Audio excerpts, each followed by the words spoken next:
Alright, so 2022 is nearing its close. We got a couple more movies, big releases coming out this year. None of them are comic book movies. We have no more comic book movies coming out. So today I am going to rank all 9 comic book 2022 movies that I have seen, not including Samaritan, because I haven't seen Samaritan, but we are including the 2 Marvel special presentations in Werewolf by Night and the Guardians of the Galaxy Holiday Special.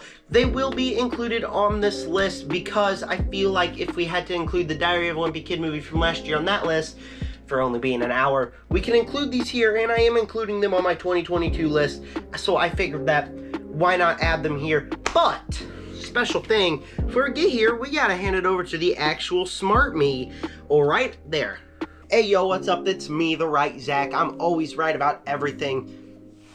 Well, I mean, actually, with a... Shut up. Yeah, so, that guy, that idiot over there, did a Spider-Verse trailer breakdown, and he forgot to mention there was a plot synopsis, and everything he said was wrong. I figured that he figured that I could just come in and be the actual smart one, which I am. Anyways, the official plot synopsis is that Spider-Man is... They just can't agree on something because the world is gonna end. Spot is going to destroy the universe, and so they can't agree on something, and that's where the evil Spider-Man comes in, is that they're all going to fight Miles Morales because Miles Morales has a, what's the word? Shut up, I'm always right. Miles Morales has an idea, that's the right word, and he's has an idea to stop Spot, and nobody likes it, and so it's going to be basically a civil war of the Spider-Man while Spot is trying to destroy the universe, and that's where evil Spider-Man comes in, trying to kill Peter, or Miles, because they don't agree, and so that's what the big civil war of Spider-Man will be. That's what that's all about, because you're stupid, and I'm right. Also, we did get a trailer for Scream 6 today. I don't like it. It looks bad. It doesn't look bad. It's just one scene. Do better, Paramount. I don't understand why you put out this trailer. It's pointless, basically. Actually, not basically. It is pointless. I don't understand this trailer at all. Anyways, yeah, that was the actually right, Zach. I should probably stay in all your videos. Nah, I'm too bored. Anyways, have fun with the stupid Zach over there who doesn't know what he's talking about. Alright. Thank you for that. That amazing thing of sorts that you just did. Yeah, I was wrong about something, but he always makes everybody feel that bad. Anyways, you guys know what to do. Subscribe, hit the like button, hit the bell, comment down below your ranking of every comic book movie you could saw. It doesn't have to be the 2 Marvel specials, or it can be with Samaritan. I want to know all of that down below and more. What is your ranking? Why? And with that said, last place is Morbius in 9th, because Morbius is just so good that I feel like I just put it in last just so everybody can feel better about themselves. I'm kidding. Just kidding. Morbius is the worst movie of the year, and for good reason. It's not even comprehensible. The story's trash, the acting's trash, the action is trash, everything about it is trash. It tries to do too many things that should be good, but they're just so bland because of the way the color palette is, of the way the story is, of the way the writing is, to where this movie I don't even want to talk about anymore because it makes me want to put a flippin' fist hole in my wall right now, because it outrages me how Sony can make the 2 Venom movies, which are perfect fine movies, and then make Morbius. It's just an easy cash grab, connecting it to Spider-Man. They're like, oh, let's make the trailers really good, so maybe this movie will be good, and then the movie is just nothing. They released it on April 1st, which is April Fool's Day, just to screw everyone over. Morbius, I just don't understand what this is. It made the memes not funny just because of how bland of a movie this is. They can't make a good movie, it seems. It seems like all they gotta do is meaningless cash grabs and make a terrible movie, and I absolutely hate it. You know what? Morbius was on sale for $3 on Black Friday, and I was like, I'm gonna pick it up. And then I instantly put it down because I just don't see a reason for trying to watch Morbius again. I've tried to watch it multiple times with my friend, with my family. I quit right at the boat scene. It's just such a bad movie that's not comprehensible. At least the rest of the movies on this list are comprehensible. We're going to move on. Talk about number 8. Thor, Love and Thunder, and this was a time where the MCU was at its worst it's ever been. Two things in a row I absolutely hated, which were Miss Marvel and Thor, Love and Thunder. They were terrible. Thor, Love and Thunder has an incredible, boring story. It decides to be like, let's focus on the jokes, but let's also have Gore the God Butcher, and it's just so boring because the story is not entertaining at all. It has these scenes where characters are just standing around talking about, oh, we're gay, and it just drives me nuts because it's unnecessary. The thing with Gore is not entertaining at all.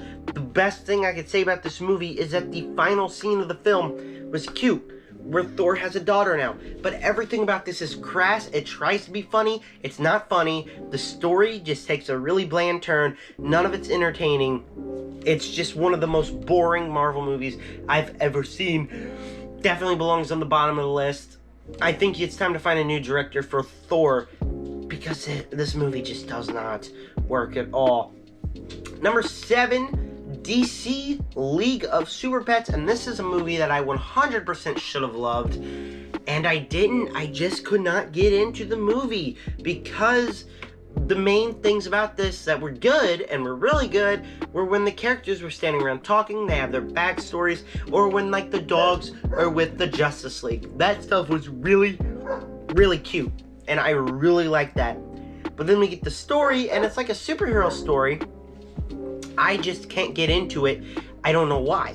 I just could not get into the main story here about the dogs trying to stop the gerbil and Lex Luthor. I don't know. I just sat down and I was like, this is a story that is incredibly hard to get into. And it really sucks in that way because when it comes to the characters, when it comes to the interactions between the dogs and Superman and Batman and all that, and the voice acting for those characters, it is a genuinely hilarious movie. I just can't get into the superhero part of the story. Kind of like Shazam, where I couldn't get into the superhero part of Shazam's story either until the end, except this one never really clicked with me. And so, unfortunately, it is in the bottom 10 of the year because I found it to be kind of a dull experience for me, and I really wish I wasn't saying that right now, but it's the truth. For me, at least, and it kind of sucks. Moving on, we get number 6, Black Adam. Yeah, so Black Adam was in my bottom 10 for a while. It doesn't deserve to be in my bottom 10. This is one of the few movies that I feel like don't deserve to be in the bottom 10. Actually, they all deserve to be in the bottom 10 now, I think, except number 10, which Black Adam was. And at its core, this is just a fun movie about Black Adam smashing stuff, and it's really good at its core when the characters are standing around talking, because all the actors here are really good. They all have a nice level of chemistry. The action sequences are pretty neat, where Black Adam is absolutely just demolishing people, and then the Justice Society come in, and they're just fighting around. That's really fun, but by the time we get to the end, it just drags on, and then our main villain is... Can you guess it? It's a DC movie.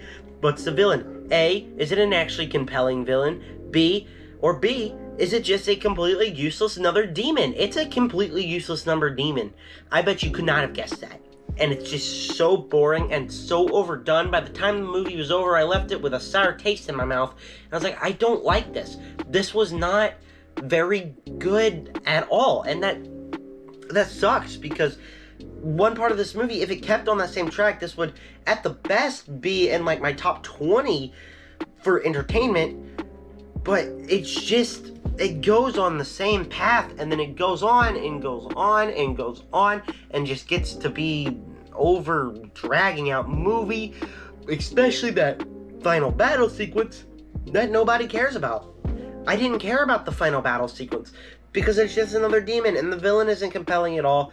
For 2 acts of this movie was genuinely really fun. And then we get to the 3rd act, and it keeps going, and going, and going, and it just ended up putting a sour taste in my mouth, and frankly, me going negative score on it. Kicking off our top 5, and this is a real top 5 here. Only the 4 Only the bottom 4 movies are the movies that I could not get into. And number 5 is Werewolf by Night, our first Marvel special. And this one is genuinely the most compelling thing that Marvel has put out in some time, because it is a one-shot that has a complete story with a beginning, a middle, and end, pretty cool action sequences, pretty brutal kills, and a horror vibe that really makes the short film entertaining, because it's got cool visuals, it's got cool action, it's got everything Marvel has and more to be a creative thing. This is a movie that really was good, that they gave the green light on, because it is a compelling, enjoyable thing of Marvel. The thing here is that when you leave it, you kind of feel empty, because it is only 45 minutes. Sure, it feels like it has a complete story, but then again, it feels like a TV episode, to where, you know, you leave TV episodes, and like most Marvel TV episodes, like She-Hulk, you leave them and you just feel incomplete, like you have to have the whole thing watched, and it feels like it's just another one of those episodes. You leave this one and you're like, it just feels incomplete. It just left me feeling like, oh, that's cool, that's another thing to add to my ranking. It was an enjoyable, energetic thing from Marvel, but that's all it is. It's got nothing on a lot of Marvel's great things, where it's an actual Marvel movie that feels like it fits in this universe, feels complete. It's just another one there. But it's up this high, because when you're watching it, you really like it. It's really enjoyable. It's a definite thumbs up from me. But it just kind of makes you feel incomplete. It doesn't feel like another thing they just threw on here. It just feels like a holiday special that they just put out that is just there. And that's okay. And it's the less one out of the 2 holiday specials they've thrown out here. I still really enjoyed it. I wouldn't mind seeing a full feature length of Jack, but for now, it's just a bit empty. On 4th, we got Black Panther: Wakanda Forever. What? He actually put Wakanda Forever below 3 other movies, especially my number 1? Yeah, you're gonna be surprised what my number 1 is. But yeah, because Wakanda Forever, as much as I appreciate how masterful they made this to fit in with the tragic passing of T'Challa, or Chadwick Boseman, it's just not my kind of movie. My kind of movie isn't the movie where it's a big war and it's about nations and it's about politics. That's not my type of movie. I'd much rather prefer watching my number 1, which you'll find out in a minute, which is a big blockbuster action movie with plenty of action sequences, than a slow burn movie about a whole nation fighting back against another nation. The whole premise and execution of it wasn't necessarily my style. It goes too long, it gets a bit too boring, but it was written excellently. It's perfect how much his death leans into the story here. They fit it with the first movie, where the heart-shaped herbs are burned and gone, to where she can't make one to become Black Panther, and you could feel like that was a story element from the start. It feels like the movie was only not even being started to being written, and then they made this, and they already had it written. They seamed it in so perfectly to where it feels natural in this universe, and is also a heartbreaking story of grief. And when you see, and there are spoilers here, when you see Shuri's mom die, you realize she's all alone. She has no family. She only has friends.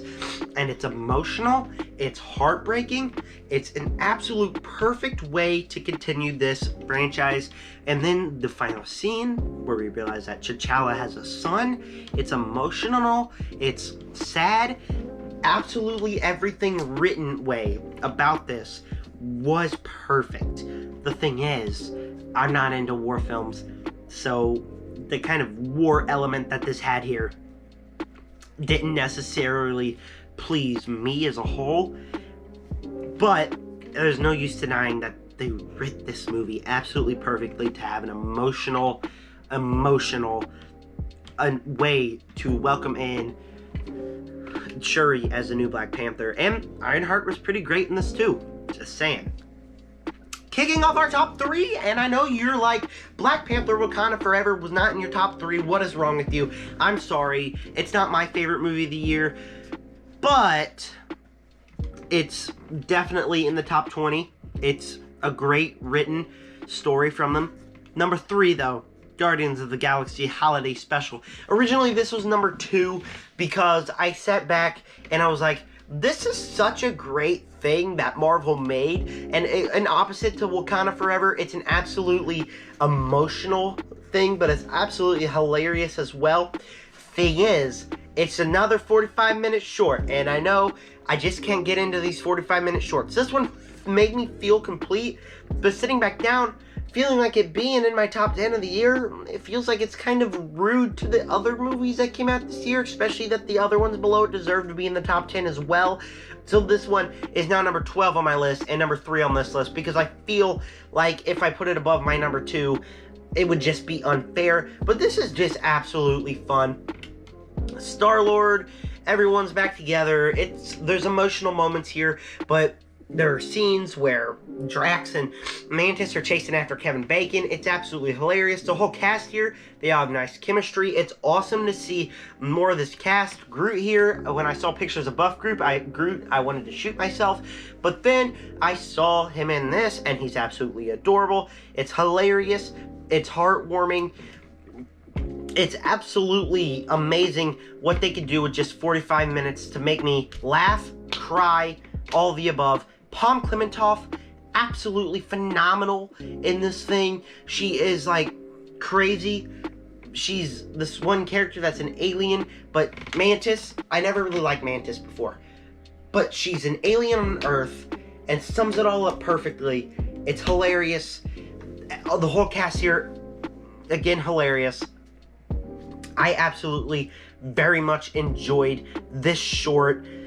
It's just, the thing is, when I left it, it made me feel a little empty inside. I was like, okay. Actually, not right after I left it, like a day later, I'm like, okay, I want to put it in my top 10, but it feels like a complete story, but again, it's kind of empty inside. It's just like a once there, once gone. It's not bad in that way, but it's like a, okay, it was there, it doesn't have any impact on the universe. I can't put it in the top 10. I just had a lot of fun with it because the characters were hilarious, the action sequences were hilarious. It was a genuinely hilarious short. Number 2, and I did feel bad if I put this above it, The Batman. I know. Doctor Strange is my number 1, okay? I know. I'm so predictable, whatever. The Batman is not necessarily a movie I enjoyed 100%. I liked it, but I didn't necessarily love it. But the thing is, I can't help but deny that this is an absolutely perfect written movie, because not only is it like, oh, you know what, people might actually know who Batman is. It's like, maybe they actually know who these other characters are, and so you're thrown into Gotham City, where we know all these characters. The characters are the characters that we know already. They're absolutely portrayed perfectly. They've got their own backstory. We don't have to waste time explaining it to them. It's a genuine Batman story about Batman trying to stop the Riddler with a perfect world building, great action sequences. And when I say perfect world building, I mean this world building is perfect. It feels like Gotham City. Everything's connected to one another. Batman delves into a deep mystery. He's the world's greatest detective. It's a detective story. And for having a detective story, you have to have a massive world. And they brought Gotham to life. They brought Gotham to life absolutely perfectly, and I definitely enjoyed that. And I might not have loved watching the movie. There were definitely times where it dragged, but when I left the cinema, I cannot help saying that, wow, they made this perfectly. And I cannot wait for the sequel, for more characters, for more world building. It all definitely balances up really, really well.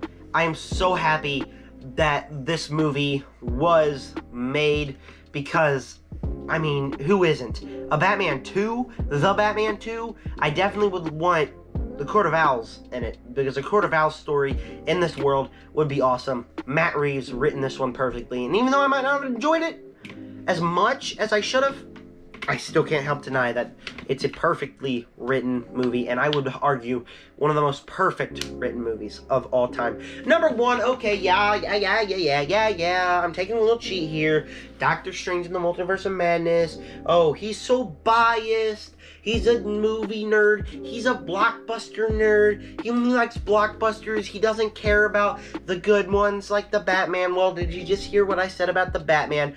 People are getting so steamed when people say that Doctor Strange is one of their favorite comic book movies of the year, especially of the People's Choice Awards. But I don't care. I am way biased on this one. I love blockbusters. I went on a first date to this one with one of my friends. It was just absolutely awesome experience because it's one of the few Marvel movies where they get an experienced director who has a vision. And the vision is Scarlet Witch goes bad, they have to stop him, and he executes his vision. Sam Raimi is all over this movie. There's oil that looks like blood, there is guts, there is horrific themes, there's genuinely horror elements here. Best of all, this is a genuine Marvel story that doesn't rely on the fate of the universe. It feels like something you could pick up a comic book and just flip through the story, that not everything's interconnected. Doctor Strange versus Scarlet Witch. It feels like just a genuine story that people would have sat down and wrote and got made into a movie with Sam Raimi's iconic design slapped all over it. It looks perfect. It feels perfect. It's not a perfect movie. It's definitely a blockbuster. It's definitely got its flaws. But for me, it's a blockbuster. It's fun. It's got Sam Raimi element. It's genuinely an awesome movie and a worthy sequel to Doctor Strange, and that's why it's my favorite comic book movie of the year. So thank you guys for watching this video. I got a couple more videos coming. I don't know when they're going to be uploaded. I might film another one right now, depends on what time it is, because I'm going to go commentate a basketball game. Unitech Digital Media YouTube channel, Google it on, or search it on YouTube, because I am a commentator for a basketball game on there. Go check out the basketball game. Anyways, yep, so stay tuned for so many other videos. Hit the subscribe button, hit the comment button, comment down below your ranking of all of the superhero comic book movies that came out this year, and with that said, subscribe, join the Nerd Army. Peace out.